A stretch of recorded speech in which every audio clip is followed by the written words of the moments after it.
Welcome back to another edition of the Edge Podcast. Managing editor Brendan Slaughter, joined by recruiting analyst Jared Hallis and Beaver's Edge premium subscriber Eastbeard, aka Ray Davis, joining us here on the Edge Podcast. For the first time, we're going video, adding a new component. We figured we'd roll it out with a bang with the awesome news of today. The Pac-12 is back, baby. Restart football set to start November 6th, 7th, the first weekend in November. Just Jared, right away, what's that reaction, man? And we'll go over to you as well, Ray. Nice to see you guys. Yeah, nice to see you too, man. It's exciting.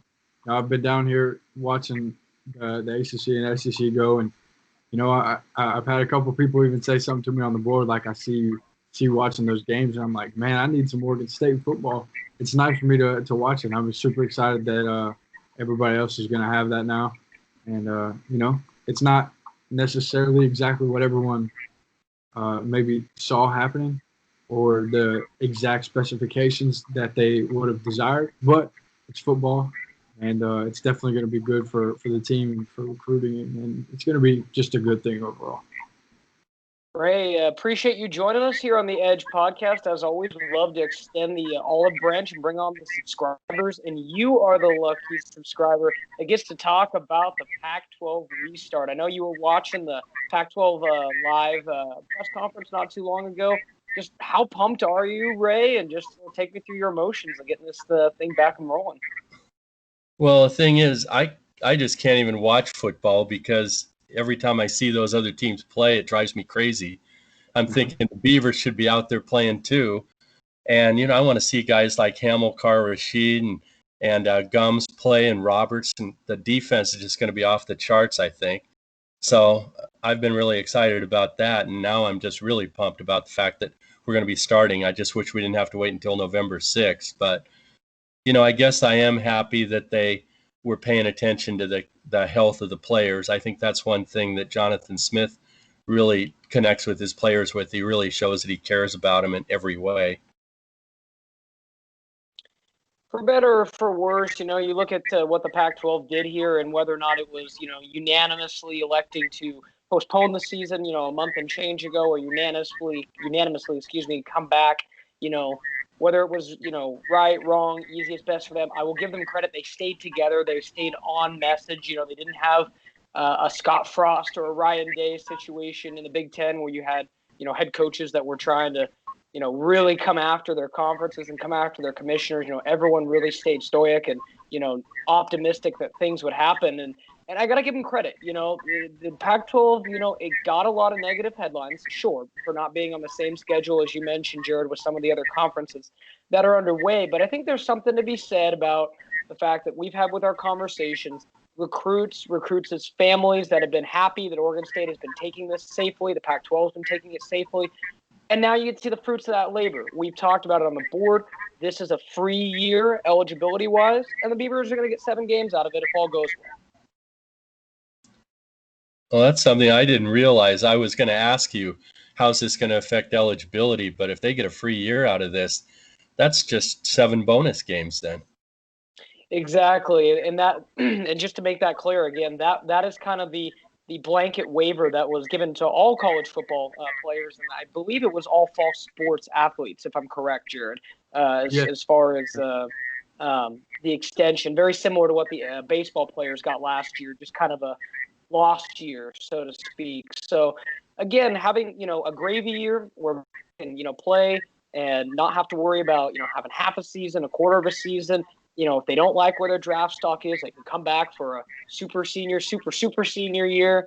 So, you got to love that the NCAA made that adjustment to be able to allow for, a certain situation or conferences that weren't necessarily aligned. Jared, just kind of touching base with you here, how important was it to be able to not only have, that availability of, this year can kind of flex around and then still get back? Yeah, no, it's super important, and a lot of people were curious about what it would do and how it would affect the numbers scholarship-wise and things like that. And, is this going to impact 2021 class or 2022?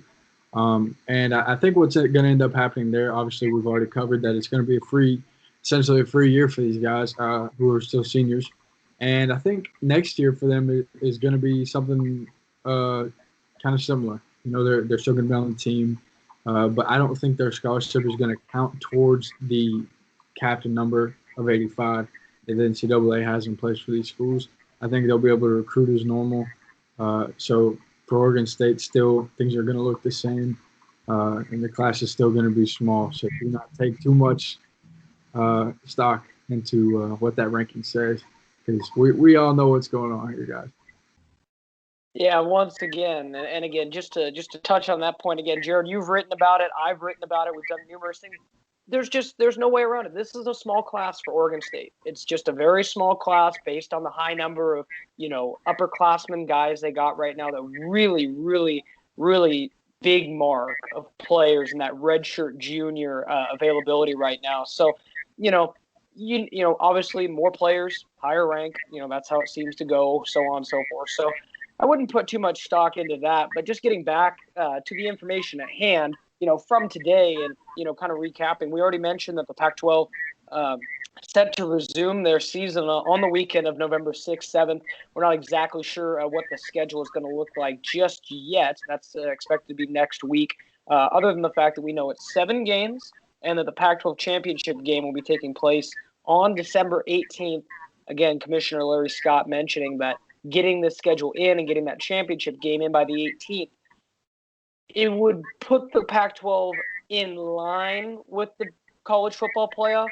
He mentioned the college football playoff today and having, kind of trying to line that up as best as it can.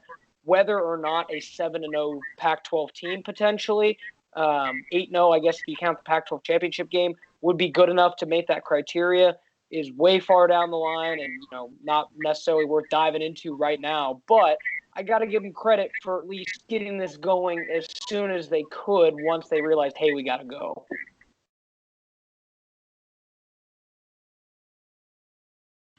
Well, I think that one of the good things about this is it'll get the players back on campus.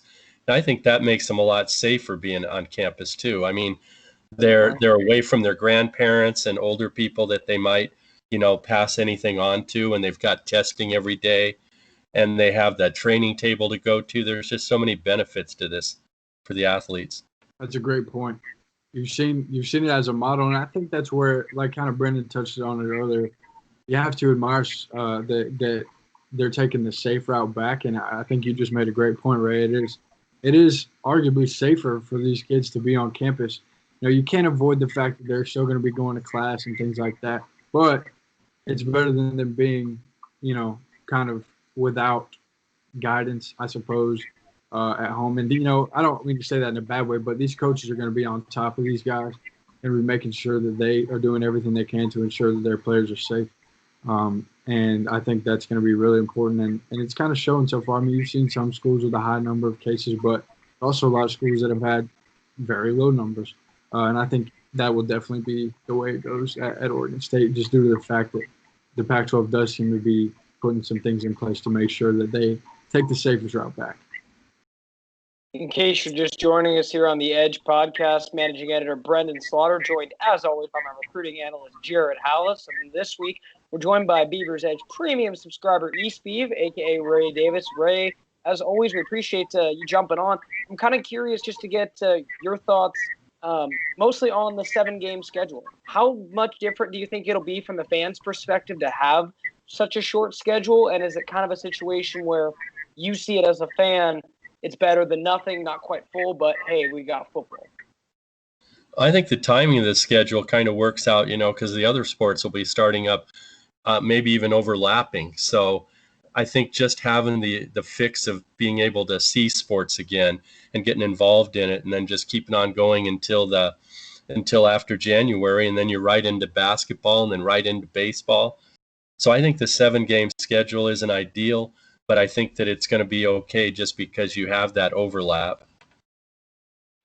And it is worth mentioning, you mentioned the other schools, that November 25th is the start date for Oregon State men's and women's basketball. So those programs will be able to get off without a hitch as long as everything goes according to plan as well. Those schedules expected to be released at some point too.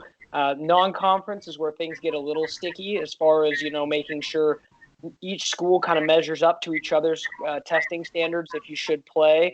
But that's all yet to come. I am curious also, the Pac-12 was very staunch, very quick, saying no fans, period. No fans. We're not even going to readdress the question or talk about it until January 1st. Just kind of your reaction, Ray, first, and then over to you, Jared. You being in an area where there has been fans at college football games, what's your perspective on that? Ray, we'll start with you. I think that under the circumstances, it's probably better to not have fans. And the way that they're going to be able to film the games and pump crowd noise in and things like that, I don't think the TV experience is going to be that much different. I just don't know how it's going to feel for the players, though, because they won't have that energy coming from the fans. And I know that Oregon State just feeds off of the energy from the students and the fans. That's a really great point. I mean, you got them tonight, but I agree. I mean, as far as the TV experience goes, just from games that I've watched so far, you're right. It's really not much of a difference, especially if they are pumping in artificial crowd noise. Now, that is dependent on, I guess, how good of a job the person who's in charge of that is doing. Sometimes you'll hear a cheer like 5 seconds after a play's over or something like that.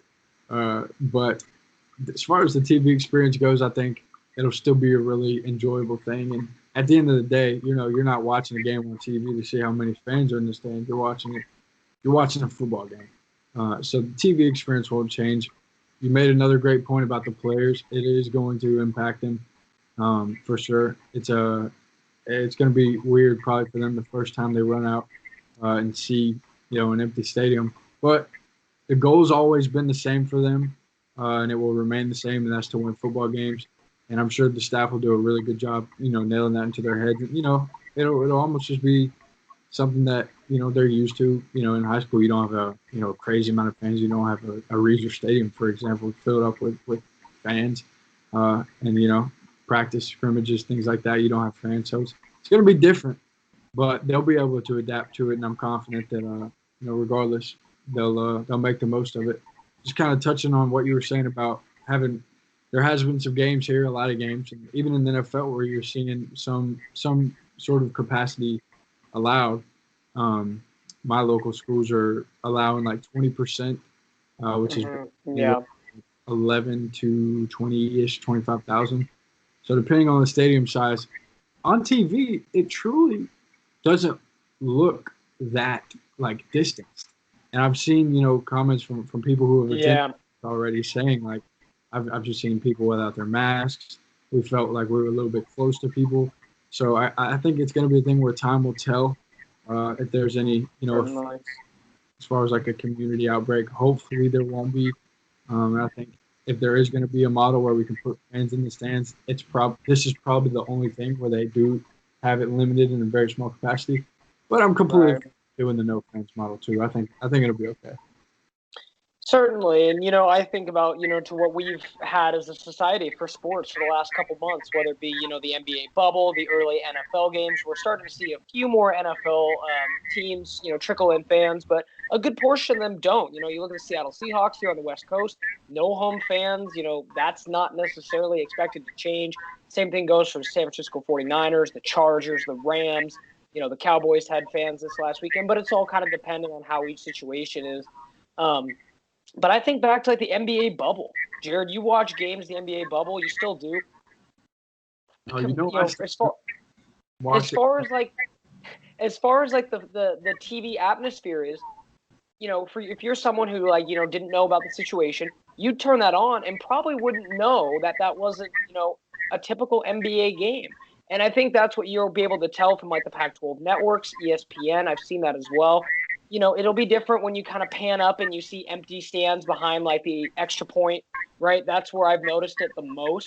Sure. But other than that, it's kind of making lemonade out of lemons, right? So you have to do what's within your means. And, the Pac-12 felt it was smarter and safer and most advantageous for them to be able to not have fans. And heck, they're going to address it on January 1st. Maybe it's possible we see some socially distant fans for baseball. Maybe it's possible we see some socially distant fans for basketball. It's hard to say, but I think the Pac-12 needs more information. They want to know how things kind of crystallize and come together with this, how their student athletes respond to, hitting each other, being in close contact, going through those daily antigen tests and so on and so forth. So there's certainly going to be a lot of, moving pieces and a lot of variables. But again, you have to take it at face value. And it's, a month and a half ago, if you told me the Pac-12 was restarting in November, I probably would have had to slap you. I didn't think I would. You and I were both saying there would be no football at all. So Yeah. we're in a good place. Certainly, and that's the thing is, keeping the hope, keeping the optimism, and it's been a tough year, for everyone. You can go any number of different directions for any number of reasons, but this will certainly give people something to smile about in terms of just having their team back on the field, whichever Pac-12 team you root for. And Ray, that's a kind of a good segue for us to kind of talk about you a little bit more. I'm curious, just kind of give us your background a little bit on Oregon State and your background with Beaver's Edge, and kind of how you kind of became the diehard Beaver believer that we see in front of us today. Well, I grew up in Corvallis, so I went to Beaver basketball games when I was 5 years old and got to see guys like Terry Baker and Mel Counts and those guys play basketball. And I've gone through Lonnie Shelton and Gary Payton.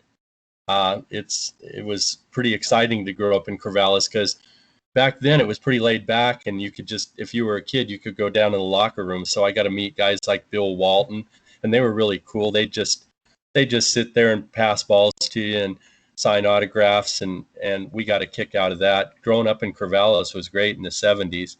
But I'll tell you, talk about an empty stadium. I mean, those teams were socially distant back in the 70s.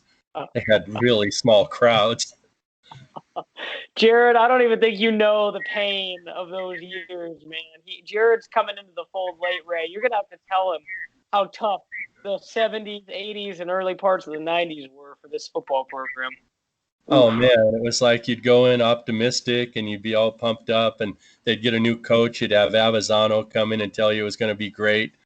It wasn't. They'd have Fertig tell you how awesome it was going to be, and no, Fertig goes back to USC.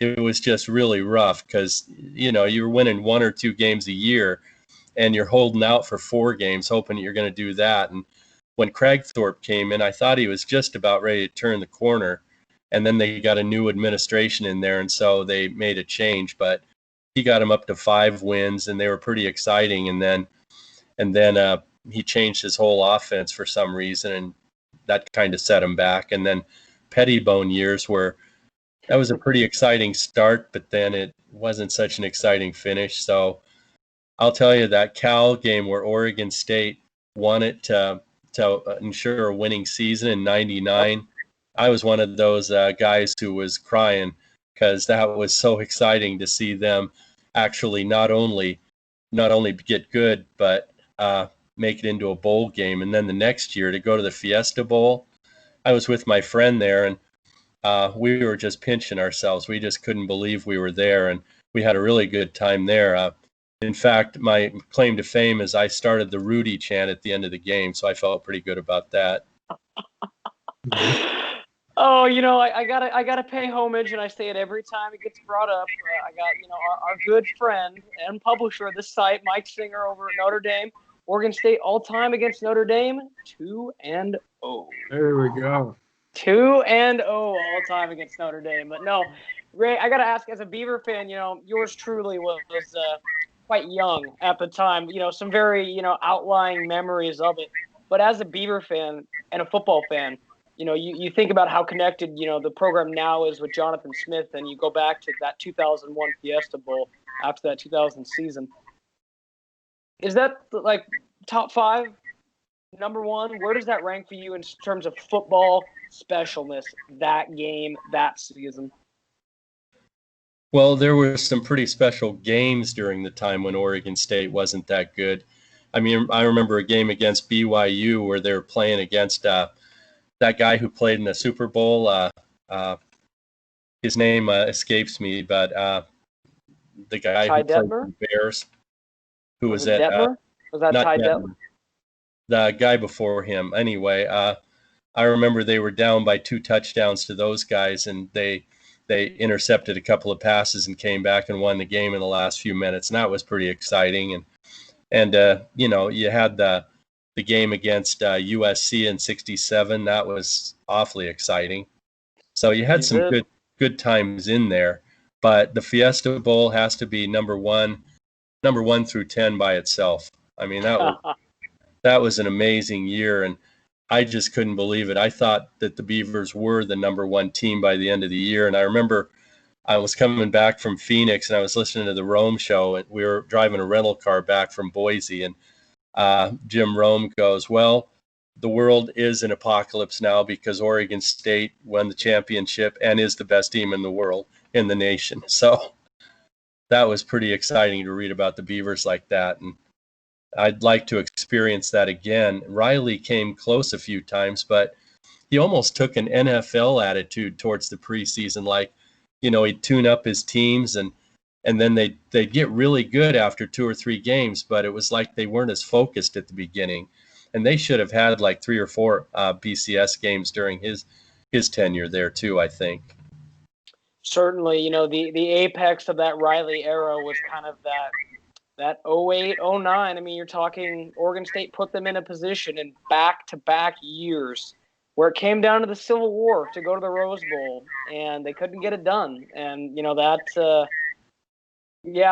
one still stings a little bit to this day. You know, I think back to like the war for the Roses back in the day, and, you know, those games that went along with it. And, you know, the most exciting part is, so what is that rivalry going to be called now, especially when it comes on the schedule this year? Is it going to be the Oregon State-Oregon game, the Willamette War? Who knows what it's going to end up being? But, just an interesting kind of interesting tangent there, just kind of talking about those special moments. And, you know, it's really cool for us, Jared, you know, whether it's been with Ray or whether it's been with Hard Rock or Naz or, you know, any of the other subscribers we've had on, just hearing your guys' stories and how, you know, those defining moments that turned your blood orange, so to speak, is really cool for us. And you know, we love the perspective of kind of hearing and knowing that Beaver football is what makes you guys tick. Well, basketball was pretty special in the 80s too. I mean, being number one in the nation and then being able to just experience Gill Coliseum when there's 10,500 people just going nuts.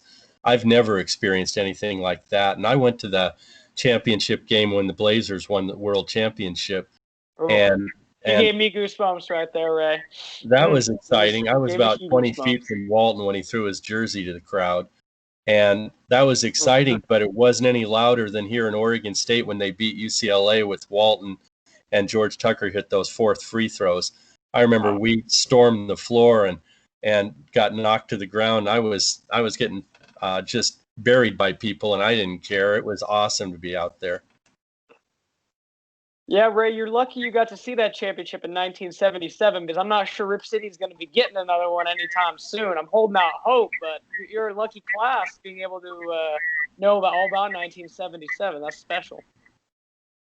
Yeah, we were really lucky. We happened to go to Earthquake Ethel's, me and a buddy, because we couldn't get tickets. And then this guy was trying to scalp some to the guy in front of us. And my friend jumped in and said, "I'll give you the money." And the guy goes, "Wait a minute." He goes, "Nope." He said, "Yes." So we got tickets at the last minute. And just being able to be in that situation and seeing that game, that was pretty exciting. And I got to meet Larry Steele later on, and, you know, one of the players in that team. And you know, he was a real class guy. So that was such a great team. I mean, they were kind of like Oregon State basketball because they could just pass the ball and move the ball like crazy. Yeah, Dr. Jack Ramsey certainly had that team playing some fundamental basketball back in the day. In case you're just joining us here on the Edge podcast, managing editor Brandon Slaughter, joined by recruiting analyst Jared Hallis, and we're joined by Ray Davis, BeaversEdge.com premium subscriber. Appreciate Ray joining us on the Edge podcast. Just to kind of start to wrap up, fellas, Ray, just kind of now that the news is settled in, right? We got football coming. I'm just kind of curious, what are you most excited for? Is it getting the football back? Is it, you know, waiting to a specific game? Is it waiting for that Oregon State-Oregon game? Is it just seeing the guys take the field? What's got you most jazzed up now that the news has kind of started to settle down? Well, I wasn't able to get to many games last year, so I went to the game at Washington State at the end of the year, and I happened to be able to get seats that were right down by the main area, right by the field. And seeing those guys, the team is so much bigger and stronger and faster than I saw them the last several years before Smith came. So I just want to see how those guys have developed, because I think that defense is going to be just fast, and I think they're going to have a chip on their shoulder. Defensive line might be a little bit of a problem, but I think that if they play with speed and if they play with a lot of stunts, I think they'll be fine. And their secondary looks like it's off the charts, and the linebackers are one of the top 5 groups in the whole nation, according to the prognosticators. So I'm excited to just see how that team gels, and I hope they get a chance to play Nolan, because he seems pretty exciting. But I think Gebbia having his chance to get in there, I think that's great. He did a good job in the Civil War when he just got thrown in there at the last second. I'm curious, Ray, just because you mentioned the defense. This was something the subscribers talked about last week. How big is it that, and again, I don't want to speak for him specifically because we don't know, but it's probably unlikely that Jordan Whitley is going to play this season. How big of a loss is it to not have basically Oregon State's penciled in nose tackle? I mean, this was the year, we were starting to see that the defensive line had come together. They had depth, but they still kind of needed that marquee big guy right in the middle to kind of eat up space, kind of that Elu Aiden role, so to speak. And Jordan Whitley, unfortunately, thoughts and prayers out to him, diagnosed with that heart condition, just shortly before the season was postponed. But that's a huge loss, huge. Well, it sounded like he was really getting himself into shape and was really, really having himself ready to have a big year. And then to have him go to all that work, and maybe Aiden inspired him, because, he got himself ready for the combines and stuff that he never got to get into because he wasn't in shape. But when he was in shape, he looked really good. And if Whitley was going to be like Aiden and coming back like that, that was going to be such a huge area for the Beavers. And to lose that is really big. But it's also big to lose him because of the way that they've lost him. I mean, the poor guy. I mean, he's dealing with a lot of stuff right now. Certainly, and again, our thoughts and prayers are out to him. And again, we haven't heard anything definitive. Nothing's come from Oregon State. He simply just presented the facts that he has the heart condition going on right now, and that's not to say that he will never play again. I don't want to speak for him in that regard. There have been instances of guys that have heart arrhythmia or so on and so forth where it gets better, or guys return to the field, but in either way, you just feel for the kid. He worked so hard to get back to the field, and maybe that's the silver lining. Maybe it's a year off, but with this blanket waiver, maybe he does work his way back to the field one day. Optimistically thinking, again, don't want to speak for him, but I want to continue to hold out hope that Jordan will be able to hopefully play another down of football again, and if he doesn't, at least be safe in all of his endeavors. Yeah, I just hope he gets better. That's my biggest wish for him. Certainly, just to kind of wrap it up even a little bit further, Jared, kind of curious, just from you, we were kind of talking about what we're going to plan over the next couple of days. I know you kind of have the pulse on recruiting a little bit. What's kind of the initial reaction you've seen from those recruits? A month and a half ago, you read all across the internet, it's D-Day. The Pac-12 is going to have recruits jump ship left and right. There's going to be transfers. There's going to be this. Well, some of that happened, but not nearly as much. The demise was way overrated, and the recruits mostly stayed locked in, and I'm sure now they're paying off from that diligence. Yeah, I mean, as far as Oregon State goes, they've all stayed locked in. So it's a beautiful thing, and it speaks to the job the staff has done, and just the relationship that they've been able to build with these kids. But just talking about things that excite you, that's what really is exciting me, is the fact that these kids were initially, yesterday, they were having to deal with the fact that their dead period was now extended through the rest of the year. They probably won't be able to visit their schools, any schools. No, probably not. And also, again, today things have changed, but yesterday they're under the impression as well that they can't even see the Pac-12 schools or any other schools that are considering them play. So for those guys, that had to be tough. So I'm very excited for them now to at least have the opportunity to, watch some football, watch the team, in Oregon State commits and targets case to watch the teams that's been recruiting them. And for Oregon State, I think it's big, and I'll touch on this in some articles that are upcoming. It's big because part of what Jonathan Smith and his staff are trying to build is something that needs to be seen. It needs to, be something that they can see, the recruits can visually see on the It field. needs to be graspable. So instead of now having to refer back to last season, they'll have something to talk about this year, which I think is massive. And I've talked to a lot of kids already. There's definitely some excitement. Talked to some Oregon State commits who, are super pumped. Some targets who are already like, oh yeah, I'm gonna be watching Oregon State this year. So it's big. Yeah. It's very, very big, and it's gonna help them not only for 2021 but the future as well. So it's super exciting on the recruiting front for sure. How much And did you it know help? what I Go ahead, Ray. go ahead, Ray. Yeah, go How ahead, much Ray. how much did it help them having Rajon Wright be on the Netflix show? I mean, that had to be a big recruiting deal. Yeah, I've actually heard a ton of guys mention that. It's massive. I mean, that show is a very big show. It's only continued to grow. And for him to be like, I heard that it was going to be a lane-in. I was like, I wonder if Ray's going to be on there. Sure enough, he's like probably Shout out Netflix, man. Shout out the flicks. probably the biggest character on there. There's a couple different episodes where they're over at their family's home and, the whole family's decked out in Oregon State gear. You see the beaver everywhere in the background. Great marketing. And just to your point, Ray, I've heard a ton of kids talk about it. There's some kids that have even been reached out to by him. So I think, that's a credit to him doing a good job to use that exposure he's got as a way to bring some more talent with him to Oregon State. No, and you mentioned the exposure, Jared. I mean,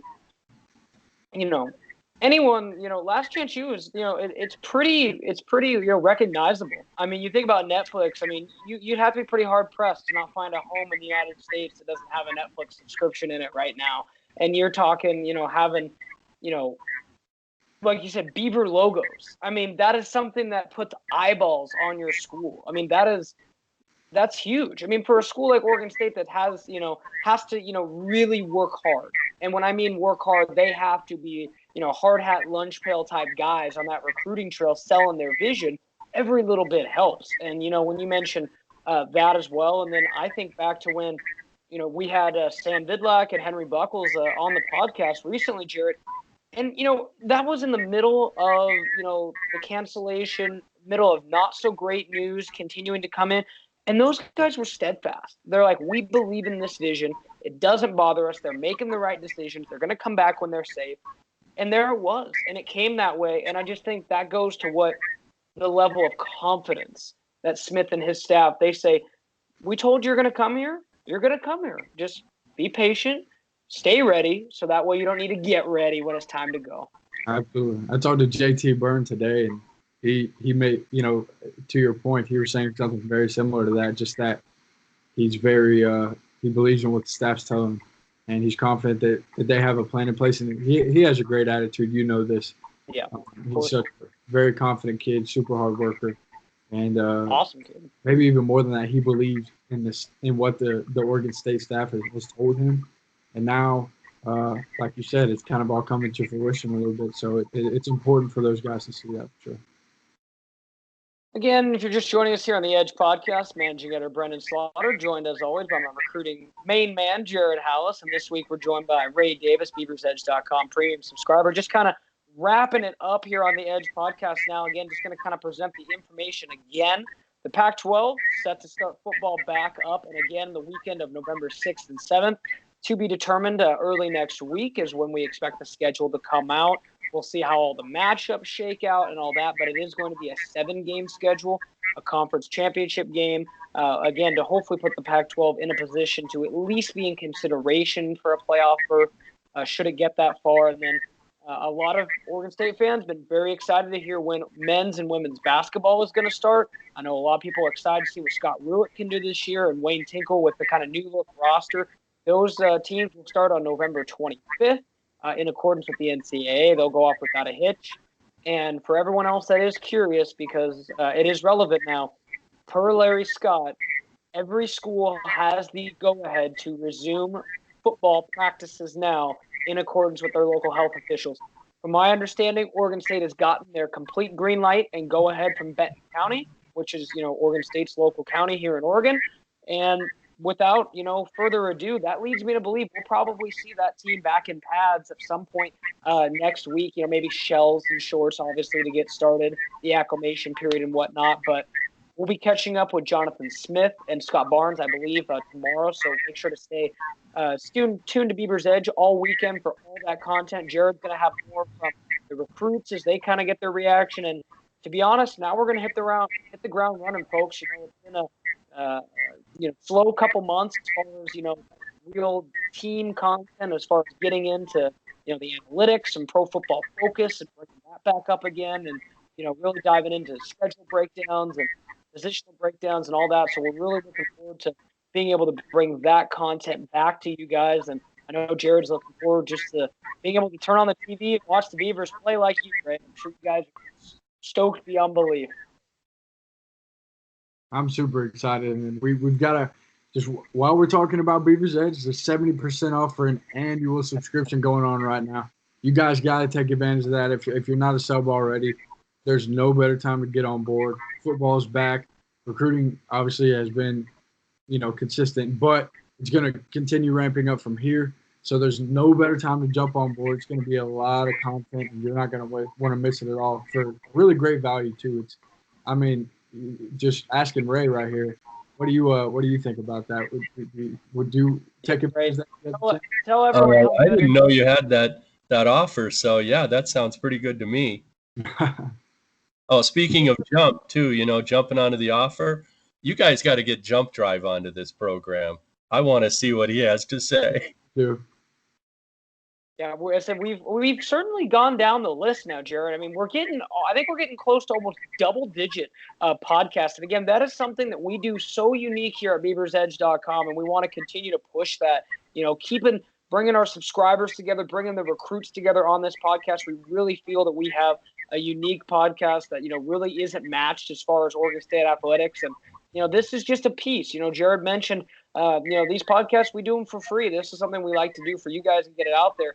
But the real good stuff is getting into the BeaversEdge.com, getting in with the message board. Ray, just kind of talk about how cool it is to have that message board and be able to talk shop with those Oregon State fans and, that camaraderie on the board, because beyond just, the premium articles, the great analysis Jared and I bring, it's that subscriber bond and that, really close-knit community on the damn board that really makes that 70% off deal worth it. Well, some of the conversations you get into are just really fun. I mean, the sense of humor that some of the guys have is really good. So you see some posts that just, if you're drinking something, you're just going to spit it all over the place. And then you got people like Beef, who, he's so assertive about stuff. I just love reading his posts because that guy, he just goes after everything and he doesn't have a filter. So that's fun. And then you have Jump, who is, he's pretty opinionated, but it's always towards the benefit of the Beavers, which I love that. And, he's such a fan. And then you've got several other guys. I think I told you that I stole that line about Michael Scott today from Nazarite. Yeah.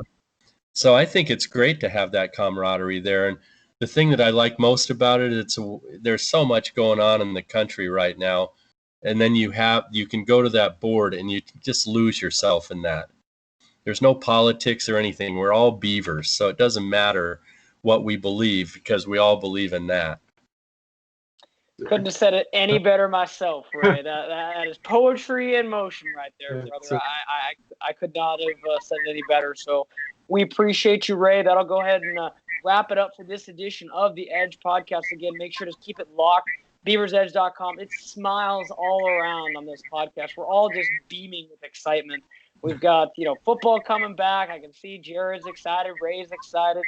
we got something happy to talk about. We got it right in front of us now, and it's been a long journey, fellas. I mean, I tell you what, since March, it's been a journey. But seeing football come back together, it's a special moment, and certainly look forward to continuing to bring Ray and many other Beaver's Edge subscribers like you content over the next couple months. It's gonna be awesome. It's gonna be big. Jared and I can't wait. So make sure to keep it locked to that. Ray, we appreciate you jumping on, my man. It was awesome getting to know you, and look forward to continuing to hear from East Beav on the board. Yeah, thanks for having me, guys. All right, so for Ray Davis and Jared Hallis, this is Brennan Slaughter signing off on this edition of the Edge Podcast. Make sure to keep it locked to beaversedge.com and check out all of our content. We're going to have this video edition up on YouTube. Make sure to subscribe to our YouTube channel. And also like us on Twitter as well. Give us a follow at Jared Hallis at BSlot. So this is Brennan Slaughter signing off on this edition of the Edge Podcast. Pac-12 football is back.